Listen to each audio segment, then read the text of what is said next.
اللہ ہی اللہ کیا کرو، دکھ نہ کسی کو دیا کرو، جو دنیا کا مالک ہے نام اسی کا لیا کرو۔ السلام علیکم ورحمۃ اللہ وبرکاتہ۔ ناظرین استقبال ہے، سواگت ہے آپ کا viral news live studio Jalgaon Maharashtra India میں۔ میں آپ کا میزبان مفتی محمد ہارون ندوی۔ آئیے انٹرنیشنل ٹاپ 5 نیوز، دنیا کی 5 بڑی خاص اہم خبروں پر نظر ڈالتے ہیں۔ لیکن سب سے پہلے میں اپیل کروں گا کہ جو ساتھی نئے ہیں اور ابھی تک اس بے باک سچے چینل سے جڑے نہیں ہیں، اگر آپ چاہتے ہو کہ آپ کو ملک بھارت کی اور پوری دنیا کی صحیح اور سچی خبریں دیکھنے اور سننے کو ملیں تو پھر آپ اس چینل سے جڑ جائیے، سبسکرائب کر لیجئے ہمارے اس چینل کو، بیل آئیکن گھنٹی کے بٹن کو بھی دبا دیجئے تاکہ ہماری ہر ویڈیو، ہر خبر آپ کو آپ کے موبائل پر مل سکے۔ اور ہاں ناظرین، ہم ہر روز ایک اپیل کرتے ہیں کہ پلیز یہ پرائیویٹ چینل ہے اور چینل چلانے کے لیے پوری ایک ٹیم کام کرتی ہے، بڑا روپیہ پیسہ خرچ ہوتا ہے۔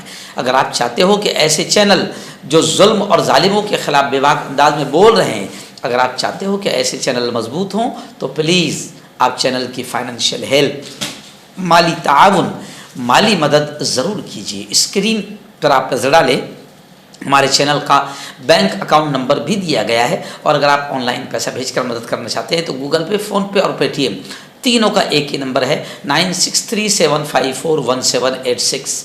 اللہ نے جو بھی آپ کو طاقت دی ہے اس اعتبار سے ہر دن یا ہفتے یا مہینے میں ایک بار ہی صحیح 200، 500، 1000 جو بھی آپ چینل کی مدد کر سکتے ہیں مدد کیجیے، چینل کو مضبوط کیجیے، ہمارا ساتھ دیجیے۔ ناظرین، اس وقت حماس، مجاہدین اور اسرائیل کی جنگ کو لے کر بڑی خبر آ رہی ہے۔ اسرائیل کے وزیر اعظم نیتن یاہو کا یہ بیان آیا ہے کہ اسرائیلی اسیروں یعنی اسرائیلی قیدیوں کی واپسی کا معاہدہ، ایگریمنٹ، حتمی شکل اختیار کرنے کے قریب ہے، یعنی بہت جلد اسرائیلی قیدی رہا ہوں گے۔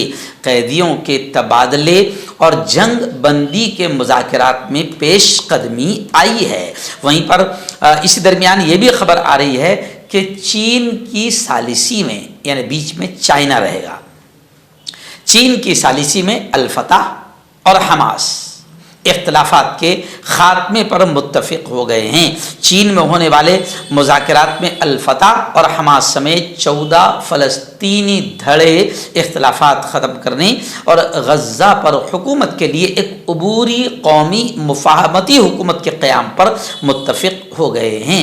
غیر ملکی خبر رساں ادارے الجزیرہ کے رپورٹ کے مطابق صہیونی فوج کی جانب سے انخلا کے حکم کے چند منٹ بعد جنوبی غزہ میں مشرقی خان یونس پر اسرائیلی فوج کی جانب سے فضائی اور زمینی حملے کیے گئے، جس کے نتیجے میں 77 فلسطینی شہید اور 200 سے زائد زخمی ہوئے ہیں۔ غزہ کی وزارت صحت کے حکام کے مطابق اسرائیلی بمباری کے نتیجے میں 30 سے زیادہ افراد اب بھی ملبے تلے دبے ہوئے ہیں، جبکہ اسرائیل نے خبردار کیا کہ اس کی فوجیں علاقے میں زبردستی آپریشن کریں گی۔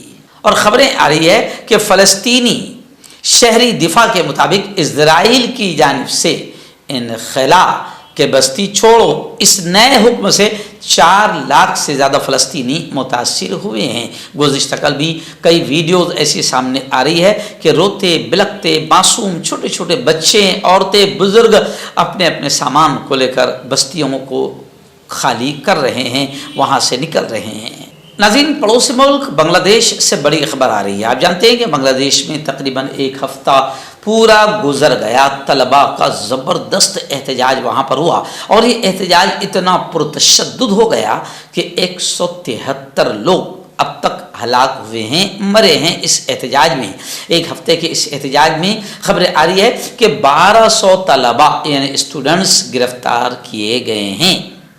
یہ بات بین الاقوامی خبر رساں ادارے AFP نے منگل کے دن اپنی رپورٹ میں بتائی، اور اعداد و شمار میں یہ آنکڑا سامنے آیا ہے کہ 173 کے قریب ہلاک ہوئے ہیں اور 1200 طلباء گرفتار کر لیے گئے ہیں۔ بنگلہ دیش میں یہ احتجاج یونیورسٹیوں کے طلباء کی طرف سے حکومت کی میرٹ کے برعکس ملازمتیں دینے کی پالیسی کے خلاف کیا گیا۔ طلبہ یہ مطالبہ کر رہے تھے کہ حکومت اپنی پسند کے افراد کے بچوں کو ملازمتوں میں بھی کوٹے سے نوازنے کے بجائے مواقع میرٹ اور شفافیت کی بنیاد پر دے تاکہ بہتر لوگ سرکاری شعبے میں آ سکیں۔ اور اب یہ کہا جا رہا ہے کہ وزیر اعظم شیخ حسینہ کے دور حکومت میں اپوزیشن رہنماؤں اور ارکان اسمبلی کو پھانسی دینے کی روایت بھی ڈال دی گئی، لیکن پڑھے لکھے نوجوانوں اور یونیورسٹی کے اسٹوڈنٹس طلبہ پر اس قدر بے رحمی کے ساتھ فائرنگ کروانا اور ان کو مارنا، اس کی مثال اس سے پہلے نہیں ملتی تھی۔ ناظرین، آج جانتے ہیں کہ امریکہ میں صدارتی الیکشن ہے، لیکن امریکہ کے صدارتی الیکشن کو لے کر دو بڑی خبریں اس وقت سامنے آ رہی ہے۔ آپ جانتے ہیں کہ ابھی جو موجودہ صدر ہے امریکہ کے جو بائیڈن، یہ بھی الیکشن میں کھڑے تھے۔ ان کے سامنے ایکس پریزیڈنٹ ڈونلڈ ٹرمپ وہ الیکشن میں کھڑے ہیں۔ اب جو بائیڈن کسی طریقے سے الیکشن کی دوڑ سے دستبردار ہو گئے، الیکشن کی رننگ سے باہر ہو گئے، لیکن اب خبریں آ رہی ہے کہ جو بائیڈن کے خلاف ٹرمپ نے مہم میں خرچ کیے گئے فنڈز کی واپسی کا مطالبہ کیا۔ یعنی ٹرمپ کا یہ کہنا ہے کہ جو بائیڈن الیکشن میں کھڑے رہے اور پھر باہر نکل گئے تو میں نے جو بائیڈن کے خلاف جو مہم میں خرچ کیا ہے وہ فنڈ مجھے واپس دیا جائے۔ سابق امریکی صدر کا کہنا ہے کہ ریپبلکنز کو دھوکہ دہی کا معاوضہ دیا جائے کیونکہ ڈیموکریٹ کے ان کی امیدوار اب نائب صدر کملا ہیرس ہے، اس لیے ان کے خلاف انتخابی مہم چلانے کے لیے ریپبلکنز کو دوبارہ نئے سرے سے مہم کا آغاز کرنا ہوگا۔ وہیں پر کملا ہیرس نے ڈونلڈ ٹرمپ کو درندہ صفت اور دھوکے باز شخص قرار دیا۔ انہوں نے کہا کہ صدارتی امیدوار ڈونلڈ ٹرمپ کسی جرم میں سزا پانے والے پہلے امریکی صدر ہیں۔ کملا ہیرس نے اپنے بیان میں کہا کہ ڈونلڈ ٹرمپ کی شخصیت کے بارے میں جانتی ہوں، ماضی میں بھی بطور پروسیکیوٹر ہر قسم کے مجرموں کے خلاف کارروائی کی۔ ان کا کہنا ہے کہ خواتین کے ساتھ بدسلوکی کرنے والے درندوں کے خلاف بھی انہوں نے کارروائی کی۔ ناظرین، خبریں آ رہی ہے کہ حاجیوں کا آخری قافلہ سعودی عرب سے روانہ ہو گیا۔ الحمدللہ، یعنی حج سیزن 2024 بخیر و عافیت مکمل ہوا اور حاجیوں کا آخری قافلہ حج کی سعادت حاصل کرنے کے بعد مدینہ منورہ سے واپس انڈونیشیا روانہ ہو گیا۔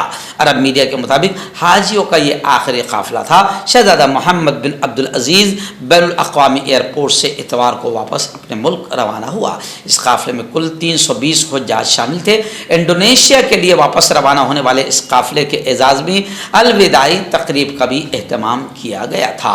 عرب میڈیا کے مطابق حاجیوں کے اس آخری قافلے کی روانگی کے ساتھ ہی سعودی عرب کی وزارت حج کا ترتیب دیا گیا حج منصوبہ 2024 مکمل ہو گیا۔ ناظرین، بڑی افسوسناک خبر اسرائیل سے آ رہی ہے۔ جی ہاں، آپ جانتے ہیں اسرائیلی پارلیمنٹ میں ہٹ دھرمی کے ساتھ کچھ قوانین منظور کیے جا رہے ہیں۔ پہلے تو اسرائیل قابض ہے، سب جانتے ہیں، دنیا جانتی ہے، اس کے باوجود بھی فلسطین کو وہاں سے رہنے کا حق چھین لیا جائے، ایسے بھی قوانین باقاعدہ وہاں پر پاس کر لیے گئے۔ لیکن ابھی تو عجیب خبر آ رہی ہے کہ اسرائیلی پارلیمنٹ میں انروا تنظیم کو دہشت گرد قرار دینے کا بل منظور ہو گیا۔ آپ جانتے ہیں کہ اقوام متحدہ UNO کی یہ ایک ذیلی تنظیم ہے، United Nations relief and works agency انروا۔ اس کو دہشت گرد تنظیم قرار دینے کے لیے بل منظور کر لیا گیا۔ خبر رساں ایجنسی کے مطابق پارلیمنٹ سے منظوری کے بعد بل امور خارجہ اور ڈیفنس کمیٹی کے سامنے پیش کیا جائے۔ فلسطین، لبنان، اردن اور شام کے علاقوں میں فلسطینیوں کی تعلیم اور ان کی صحت سے متعلق کام کرنے والے انسٹیٹیوٹ انروا اور اسرائیلی حکومت کے درمیان تعلقات ہمیشہ تناؤ کا شکار رہے ہیں، لیکن یہ پہلا ایسا موقع ہے کہ اقوام متحدہ کی تاریخ میں اس سے پہلے کبھی ایسا نہیں دیکھا گیا کہ اقوام متحدہ کی ایک ایسی تنظیم جو مظلوموں کی تعلیم، ان کی صحت، ان کی پڑھائی کا خیال رکھتی ہے، اس کو بھی اسرائیلی پارلیمنٹ میں دہشت گرد تنظیم کے طور پر مان لیا گیا ہے۔